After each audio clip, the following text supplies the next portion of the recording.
এটা একাডেমিক সেকশনের উপরে উপরে পড়ছে, প্লেন অক্ষত অবস্থায় ছিল ভাই, কেউ জানি না ভাই।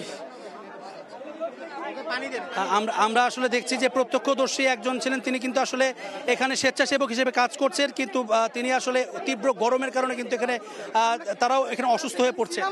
আর বাইরেতে দেখছি যে হুট করে দাও আগুন। আচ্ছা, ভেতরে আনুমানিক কেমন ওইটা এখন বলা যাবে না। এখানে আসলে তারাও এখানে প্রচন্ড পরিমাণে এই তীব্র গরমের কারণে কিন্তু উদ্ধার কাজ করতে গিয়ে তারাও বা স্বেচ্ছাসেবা দিতে গিয়ে তারাও এখানে অসুস্থ হয়ে পড়ছেন।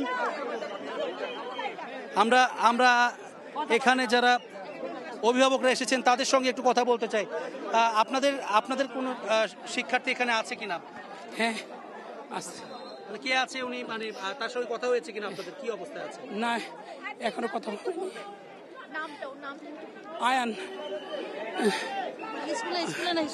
আয়ান ইংলিশ ভাষণ ক্লাস 7। আয়ান নাম হচ্ছে আয়ান। আসলে কথা হয়েছে আপনার এখন পর্যন্ত? দর্শক দেখছিলেন আসলে এখানে আসলে দেখছিলেন যে এখানে যারা শিক্ষার্থী ভিতরে রয়েছেন, অনেকে হোস্টেলে যারা ভর্তি হয়েছেন। আমরা আরো দু একজনের সঙ্গে কথা বলবার চেষ্টা করছি যারা এই বিদ্যালয়ের ছাত্র, যারা এই বিদ্যালয়ের ছাত্র তাদের সঙ্গে আসলে কথা বলবার চেষ্টা করছি। ঠিক যে ঘটনাটি যে সময় ঘটনাটি ঘটেছিল সেই আমরা একটু একজন প্রত্যক্ষদর্শীর সঙ্গে কথা বলতে চাই যে ঠিক কখন আপনারা জানলেন বা কখন বুঝলেন যে এখানে ঘটনাটি ঘটেছে। আমরা ক্লাসে ছিলাম অ্যান্ড ক্লাসের উপর থেকে আমরা দেখতে পেলাম জাস্ট একটা জেট প্লেন আইসে স্কুল সেকশনে আইসে আঘাত করে অ্যান্ড দেন ওইখানে ব্লাস্ট হয়ে যায়। তো ব্লাস্ট হয়ে যাওয়ার পরে অনেকগুলো ডেড বডিও দেখছি। আমরা পরে নিচে আসছি অ্যান্ড দেখি যে সবার অবস্থা খারাপ, আগুন জ্বলতেছে। তো এই তো অবস্থা, অনেক ক্রিটিক্যাল অবস্থা ছিল তখন। অ্যান্ড আমাদের যে সেনাবাহিনীরা আছে তারা আসছে, উদ্ধার করতে আসছে অ্যান্ড উদ্ধার করতে পারছে। অনেক ডেড বডি হেলিকপ্টার দিয়ে নিয়ে যাওয়া হয়েছে, মেডিকেলে নিয়ে যাওয়া হয়েছে, অনেক অ্যাম্বুলেন্স আসছিল, অ্যাম্বুলেন্সে হেল্প করতে সবাই অনেক হেল্পফুল ছিল। এই তো দর্শক, যেমনটি আসলে আমরা শুনছিলাম যে এই প্রত্যক্ষদর্শী একজন জানাচ্ছিলেন যে আসলে হতাহতের সংখ্যা কিন্তু আসলে বেশ বড়। সেই সংখ্যাটি হয়তো এখনো নিশ্চিত করে আমরা বলতে পারছি না, তবে সেটি নিঃসন্দেহে সেই সংখ্যাটি কিন্তু বেশ বড়।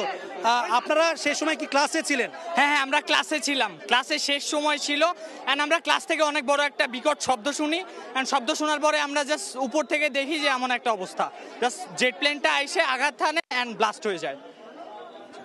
দর্শক, আসলে যেই প্রত্যক্ষদর্শীর সঙ্গে আমরা কথা বলছিলাম, একজন শিক্ষার্থী তিনি বলছিলেন যেটি যে এই যে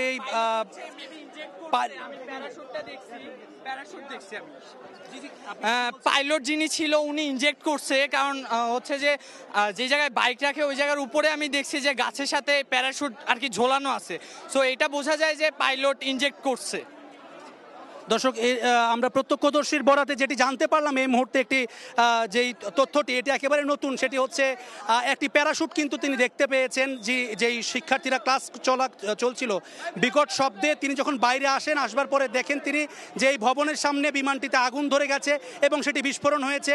এবং সেই সময় যেই গাছটি ছিল সেই গ্যারেজের কাছে, সেই গ্যারেজের গাছের উপরে সেই প্রত্যক্ষদর্শী যেটি বলছেন যে এই গাছের উপরে একটি প্যারাশুট সেটি দেখতে পেয়েছেন। অর্থাৎ প্যারাশুট আপনারা কিন্তু জানেন যে এই ধরনের বিমানে কিন্তু এই আপৎকালীন